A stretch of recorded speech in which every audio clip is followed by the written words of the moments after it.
National Weather Service in Burlington has issued a tornado warning for northern Franklin County in northern New York, west central Clinton County in northern New York, until 1:30 p.m. At 1:01 p.m. National Weather Service Doppler radar indicated a severe thunderstorm capable of producing a tornado. The storm containing the possible tornado was near West Bangor, moving east at 25 miles per hour.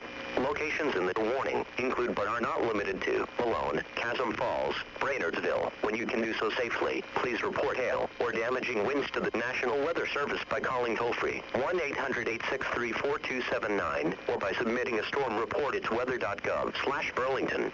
When a tornado warning is issued, based on Doppler radar, it means that strong rotation has been detected in that storm. A tornado may already be on the ground or is expected to develop shortly.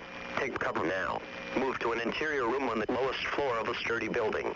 Avoid windows. If in a mobile home or vehicle outdoors, move to the closest substantial shelter and protect yourself from flying debris.